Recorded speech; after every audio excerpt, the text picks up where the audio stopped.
Into another episode of the 757 Renaissance Man podcast. Today we're going to have a special July 1st episode. I am here with the one and only Marc Wasserman, Prop Brothers at Law. How are you doing today, sir? I am fantastic. How are you? It's an honor to have you, man. I really respect what you guys do. I love that you're trying to educate the people, and basically that's it. You're educating them on how they should behave out in these streets. Yes, well, I appreciate that very much, and we just found ourselves in a position to educate and inform citizens in a way that's going to, in this day and age, help people walk away with their lives from traffic stops. It's unfortunate that that's where we're at, but that's become one of the staples of what we're doing and what it's kind of turned into. And that's really important because I think education is needed on both ends in a traffic stop, from the police and the driver. Yeah, and well, see, the unfortunate truth is the reason we have to educate the people is because the cops are not trained properly. Mm-hmm. And that's where we talk, that's you get into the retraining and the re-education of police, mm-hmm. because when they go through their police academy for a blink of an eye, real quick, they come out with an us versus them attitude. Mm-hmm. Not protect and serve, but hey, they're doing this and you got to pull that person over and then go find out what else they're doing to get over here. And, and it's just all a vicious culture that's been created. Now, there's a lot of great cops out there that understand and respect people's rights, but we see the horrific end of the other side of it. And that's why it's important that people understand their Fourth and Fifth Amendment rights the way we break it down. Yes. So I've been watching you guys for maybe about 2 years now. Yeah, we jumped on Instagram January 22nd, 2015. So okay. We've been around on social media for a little bit now. Yeah, because somebody sent it to me and it was like they were sending it to me as a joke, but I was like, no, this is good stuff right here. And the fact that you guys are really attorneys, Well, yeah, so we do get that quite a bit. We do like to address that. So Pop Brothers at Law, we both smoke cannabis. Mm-hmm. We are really brothers, and we are both really attorneys. So it's all true. Yes. But I think I can respect the honesty that you guys have more than, people that's fronting like they're on your side and they're really not. No, absolutely. And that's one of the things we've always done as attorneys is be honest and upfront with our clients about the good and the bad. A lot of attorneys are afraid to tell the truth and it's something bad because, won't pay or whatever, Right. So we've always been on the just straight upfront, no bullshit. This is the way it is. And, we're here to help as much as we can as attorneys. Mm-hmm. And help minimize these consequences and everything like that. But we're going to tell it like it is. And that's just what we did when we ventured into social media. We just were ourselves, mm-hmm. and we were conveying messages that we had naturally conveyed to our clients, for 30 years. So, July 1st, marijuana is going to be decriminalized in the state of Virginia. What is your advice for people on day one? Well, I mean, well, so first of all, what does that mean? Mm-hmm. Okay. Because when we talk about legalization, you got to be very, very careful. Because I'll just say this, it's not legal. Okay. And it won't be legal on July 1st. That is going to get a lot of people in trouble by this blanket statement, legalization is here. Okay. Because now I don't know the exact laws that are going to be in effect, but like in California, it's legal here, right? Mm-hmm. Well, then why are people still getting arrested? Why do people fly here because it's legal and then buy some and then try to take it back and get arrested? Right. Because it's not legal. Mm-hmm. It's not legal anywhere, and it won't be legal anywhere until nobody gets arrested for any amount of cannabis. So that being said, it's legalized to some degree, right? So here in California, as an adult 21 or older, you can possess up to 1 ounce. Mm-hmm. Up to 1 ounce is legal. You have more than an ounce. Now, depending on your age, you could be committing an infraction or a misdemeanor, and in some cases, still a felony, mm-hmm. depending on a lot of different things and factors. So, to blanketly say legal, and that's why we represent people who come here from other states, and they get maybe a half ounce, and they jump on a plane and go back home, and they're looking at a felony. Yeah. And they're like, what the hell just happened? Well, because it's not legal. Mm-hmm. And it's not legal. You cannot fly with it. It's not legal to fly with it just because you and all your friends and a majority of the people out there fly with it and get away with it doesn't make it legal. I use this example. If you go out this month and run 10 red lights and do not get a red light ticket, it doesn't mean suddenly running red lights is legal. And that's how it is with cannabis and people who fly with it and people who go to other states where it's legal and they don't understand that it's legal to some degree. Mm-hmm. There's degrees of the legal. So that being said, it's important for anybody who's going to want to use cannabis to know what that law is. How much can I possess? How much can I possess in public? You know, I don't know if is it going to be like New York where they're going to allow you to smoke on the streets in Virginia? No, I don't think you can smoke in public spaces. I believe that you can have up to an ounce, and you can have 4 plants. You can only have 2 mature and 2 juvenile. And these ridiculous limits. I mean, where's the, you can only go get 1 case of beer. You can only go get 3 Jack Daniel bottles and put them in your trunk. What the, it's insane the way that I mean, we have to be happy that there's change mm-hmm. and something's happening and it's moving, but Jesus, God, what the, it just makes no sense. And they're still going to lock people up if they have too much. Mm-hmm. So, so knowing, and the consumption, in California, we can't walk out on the street unless we're a medical patient and consume. New York did it right. They did it right now, and they allowed for all that. And then the smell is gone as probable cause. And, there's no more coming up on the streets to whoever the cops want. But I think in New York, you can't even smoke a cigarette in the inside. So you had to smoke outside. Right. No, that's true. That's true. You're better off outside. But yeah, it's something that, hopefully as it starts, it'll lead to better, real legalization is what I like. Real legalization where nobody's ever getting arrested and there's no limits. And you can do whatever you want with it, just like people do with alcohol. Mm-hmm. Like we were just saying, so I mean, getting that point across, don't be satisfied. As cannabis users in your states, don't be satisfied with that. It's like a crumb. It's like here, and it's like a carrot. Let me give you a little bit. I mean, it's great. It started, but the activists and advocates still got to. This is not enough. I'm glad we got to this point, but come on, I want to grow I mean, if a cannabis patient needs 6, 7 plants, they can only grow 4. I mean, so my feeling is good, but keep pressing and keep pushing for further and quicker change to catch up, with the other side of the country that's, well ahead of where they're at. But, it's a different demographic, but there's still a lot of work to be done.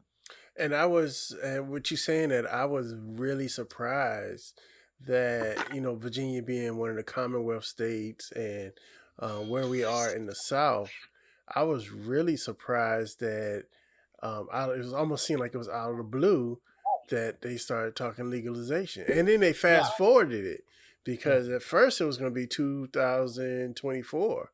And then the governor changed his mind and said we're going to do it on July 1st. But you still can't purchase it yet because Right. that won't start until 2024. Right. And all the businesses and all that stuff. We've got clients who are already going out there getting ready for that. The business side of it in 2024. So yeah, it's and that's what you got to do. Get your ducks in a row and try to be ahead of the curve and figure out and stay in the know of what's going to happen and how it's going to roll out. Zoning, right? That's the big deal. You want to go find property in areas where they're going to allow these businesses to be. And if you can get some property, rent, purchase, you're going to be sitting pretty if you're in that zone where cannabis is going to be allowed. But they have to start now. You already have to be started to be ready and operational by 2024.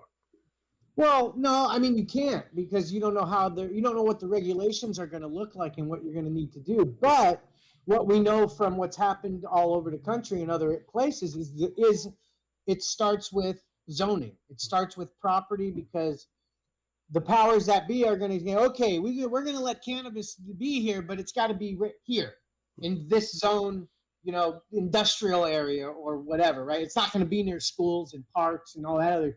It's going to be in industrial areas. So, we have clients who are, starting to rent industrial, warehouses and properties and dirt. There's places where it's just dirt, and that's where you take a risk, you speculate, you go look around the area, and where do I think? And you go to city council meetings and county board of supervisor meetings, and you stay up on what they're doing and what they're talking about, because it's not a secret when it gets to this level. They at some point they're going to have to make a decision as to where they're going to allow the zoning. And as a citizen, you are privy to all that information by just going to city council meetings. Who does that? Nobody does. But if you care about the plant and you want to be in and around it, and especially in the business of it, you got to get politically involved now so you're in the know of what's happening, particularly the zoning. And you can start looking at, because, we've had clients out here, we go back 5 years before legalization and the hit and everything and the regulations. We had clients go into areas, renting property for $300 a month, dirt. And, 5 years later, they've got a big business on that, where there was once dirt, and so looking ahead like that at properties, that's really how you're going to do yourself the best service. If you can be in the know and figure out where they're going to allow the cannabis businesses to pop up and go get yourself attached to property. All right, so I got a 2-part question. Now that we're seeing legalization spread, especially on the East Coast and now in the South, do you think that that's going to lead to more states? And do you think we'll ever come to a day where we see it federally legal? Yeah, hopefully sooner than later, because out of all this, there's 47 states that have some form, whether it's just CBD and a little of this and that, of cannabis that is allowed. And so the overwhelming majority of the citizens across the country want it. They're for it. So you have these representatives who are not succumbing to the will of their constituents, they're sticking to their own views, and they're not voting for it because the measures, the bills have been there. They've passed the House, but they always died in the Senate at McConnell's feet. But he's gone as the leader, so hopefully, the bills that have been pushed through by the House, hopefully in the next year or so, we're going to see that, and we're going to see the federal legalization. But then with that, we will see federal regulations. I don't. I mean, as it not being a crime anymore.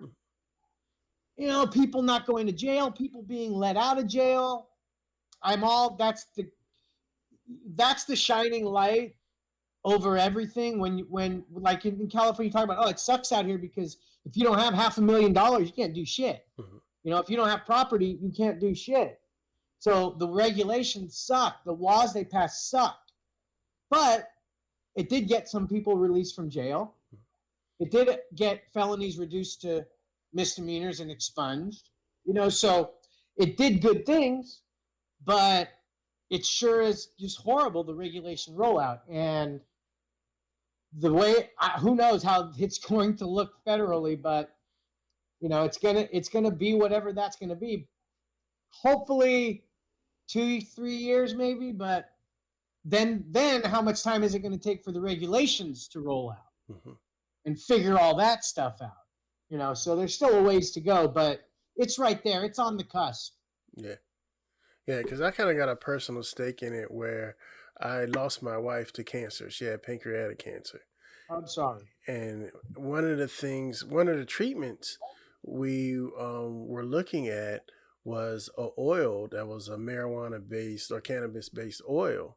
But because we lived in Virginia, we couldn't get our hands on it. And that was really, really, really frustrating. And also, seeing someone go through chemotherapy, to me, cannabis is the anti-chemo. Yep. So all the side effects that chemo causes, it's like cannabis reverses. Absolutely. We've talked to so many people and interviewed so many families. We've interviewed refugee families that move from states like that to California or Colorado or states where they can get the medicine that they need or their kids need. We've had like parents who upend and lift and move to states where they can get, because it's really effective with extreme epilepsy. Yep. Everything. I mean, the anecdotal evidence is there, and it's a miracle plant. Period. So I'm gonna play conspiracy theory for a little bit. Do you think that the pharmaceutical companies have a hand in not legalizing it because they think, of course, it'll take from them? They pay the lobby. They pay all the lobbyists. The pharmaceuticals have paid the lobbyists for years, and the politicians and the doctors, and I mean, it's just it's a mess. But they can't stop it. Cannabis is a slow-moving train that's picking up speed, and more people are finding out about it and turning away from opiates and everything else. And it's still going to take time, but it ain't going to stop. It ain't stopping. Do you think that, for like the older heads, that may change their outlook on it being an evil drug? Because I've never, ever, ever seen anybody overdose and die off of cannabis. Never happened. Never will. It's reefer madness. It's a dialogue too. It's words. When you talk to these people who are, especially the politicians and the representatives who have the reefer madness stuck in their head, and they're still spouting the craziness that you go crazy, it leads to everything else, and just all the nonsense that they spew is when you talk to these people and you use words like marijuana and recreational, it furthers the negative stigma. So, because they already have the negative stigma. And so when you use the definition, the proper definition, cannabis, and we know from long ago in the 30s and why they changed it to marijuana to make it sound more slang and keep it demonized in the minorities and all that stuff is why they did all that and changed the vernacular. And then when you talk to these politicians about recreational use, recreational is for kids. Mm-hmm. The rec center. My kids play at the recreational center over here, and recreation is a time for fun and games and everything. And it is not. Where's my recreational shot of vodka? Where's my recreational beer that I have to order somewhere? No. So that further perpetuates this. Case in point, California, when the bill first came out, was called the Recreational Medical Marijuana Regulation Safety Act. Mm-hmm. Advocates and activists like myself were screaming bloody murder. Now it's called the Adult Use Cannabis Regulation Safety Act. Mm-hmm. Right? New York, here's something interesting about New York. When they put that bill out initially, there was all these it didn't have the consumption in it. It didn't have shit. A bunch of our friends, the activists out there, were responsible for having them overhaul it and get that consumption down and all the other shit that they wanted. But they named it when they originally named it, it was the Cannabis Regulation Safety Act. Mm-hmm. After they made all the changes, after all the pressure, they changed it to the marijuana with an H. They spelled it. The Marijuana Safety Act, Tax Act. So, and that's a little dig right there. Like, well, here, fuck you. So, I mean, when talking about it and expressing how it should be legal and really explaining it's all medicinal. It's all medicinal, period. Those using it for recreational, whatever, they're medicating, they're self-medicating, they don't even know it. But that's what they're doing. And so getting the vernacular away from that terminology will help advocate and get other people to realize that, look, this, there is nothing recreational about it. Mm-hmm.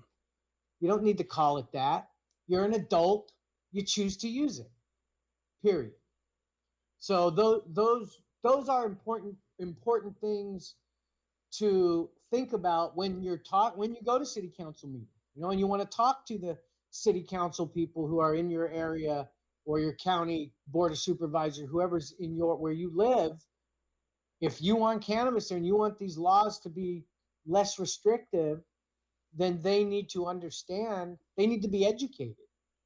And that's a big problem. There's so much bad and misinformation that's perpetuated, and the people who sit in powerful positions are the ones perpetuating it. Mm-hmm.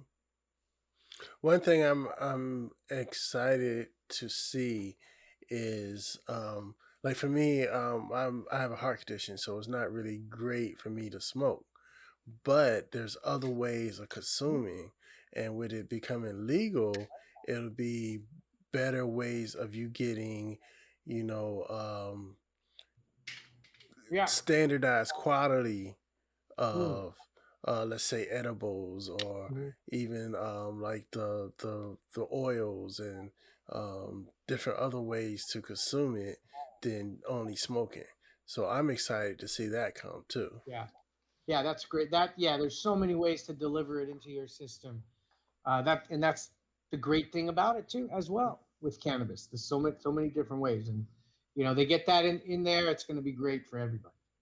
So I've done my homework, and I know that you're not only a lawyer, you are a great poet. I've written some poetry in my day. Do you think I can get a bar too?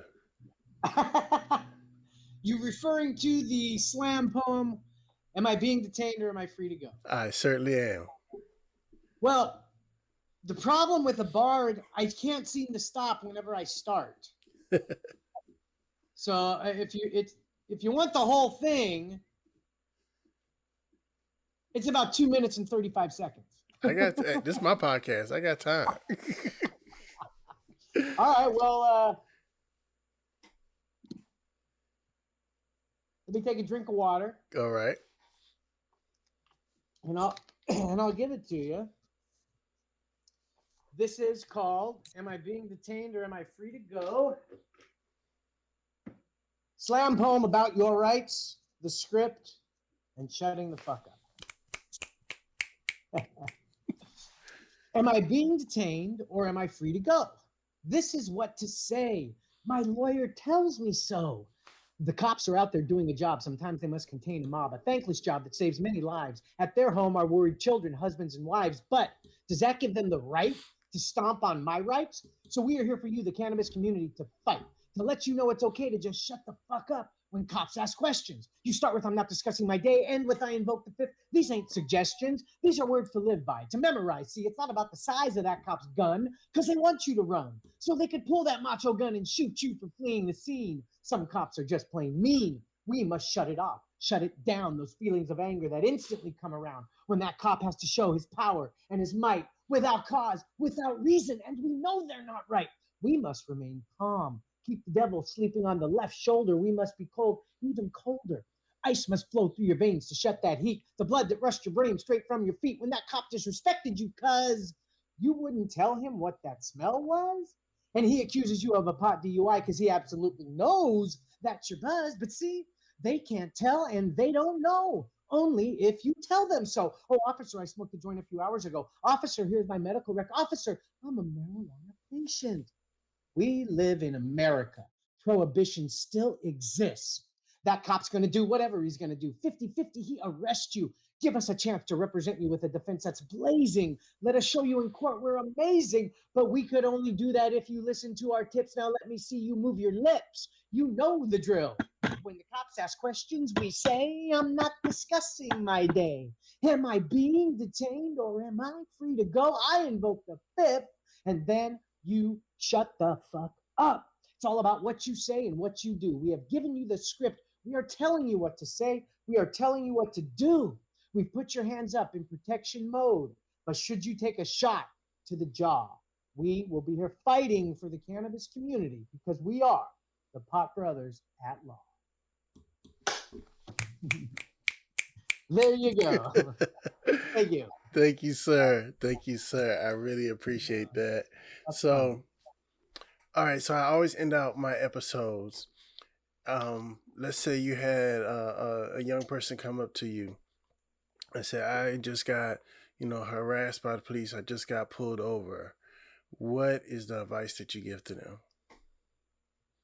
Well, the first thing I let them know is that it's important that you know your constitutional and civil rights when dealing with law enforcement.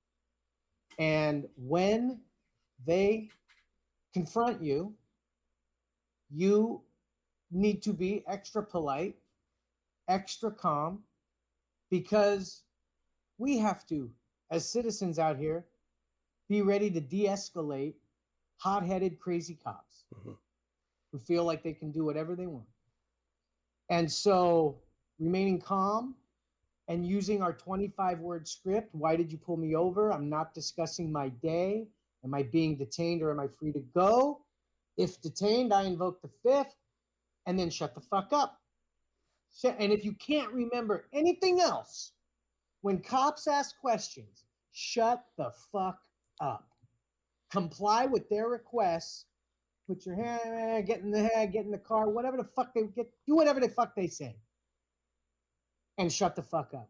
And then let your attorney later be able to defend you for a criminal case or bring a civil action so you and or your family can get paid if they fucked around and did something. I'm on interview. Sorry, Mike. That's how I thought that was one of my kids. So that is exactly what I what I say. All right, all right. So how can people get in touch with you guys?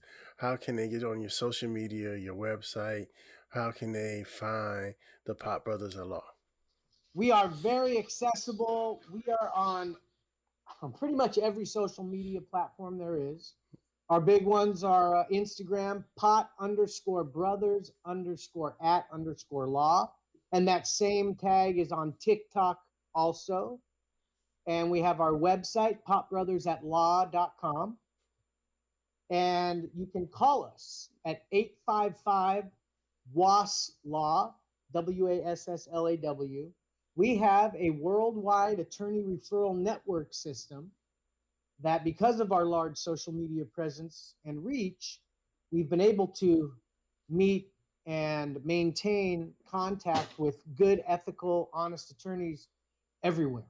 I mean, throughout the world, it's pretty amazing, and in the United States. So we can potentially help people find attorneys they might need, whether it's for a criminal defense or a divorce, or it doesn't even matter, just whatever it is, wherever you are in the world, we might be able to help you find a good attorney. So you can contact us for that, as well as getting all of your information about your rights in dealing with law enforcement.